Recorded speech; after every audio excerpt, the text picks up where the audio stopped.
I wanted to quickly go over how to fill out a reading log because there were a lot of reading logs with the same errors on it this week. So you're basically writing a summary explaining what happened in the book during the pages that you read today. So you're not writing down words that the author wrote without putting them in quotation marks. You're actually giving me some evidence that you read your story and understood what was going on by telling the basic gist of what happened.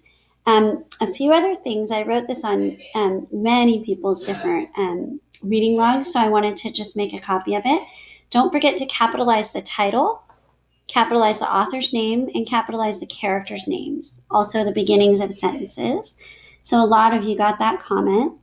Here's a couple samples from students, and I want you to be detectives and see what needs to be changed. So this is somebody from your class from last week. Title of the book, City of Ember, author Jane DeProw, number of pages, and then here's the summary. Dune goes in a room where he thought might lead out of Ember until he went in. It wasn't a way out, it was a room full of food and other things, and he saw the mayor in it asleep. Lena and Dune went to report to Snowd. So he did a really good job summarizing what happened in the book, but there are a couple capitalization mistakes. So go ahead and see if you can figure out what needs to be capitalized. I'll give you a minute. Okay. Did you notice that the title of the book, City of Ember, needs to be capitalized, so the C and the E. Also the author's name, the capital J, capital D. And then also starting the beginning of the sentence, Dune needs to be capitalized.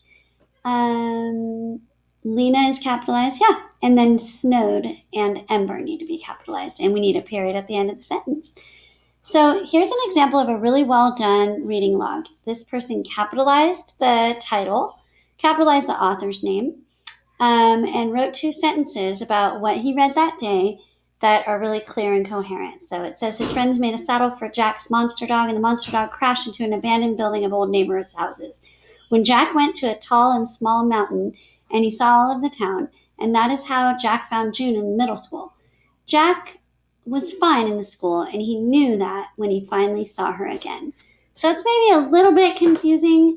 He needed to change is to was, but this is a really solid response. Okay, that's all I needed to say.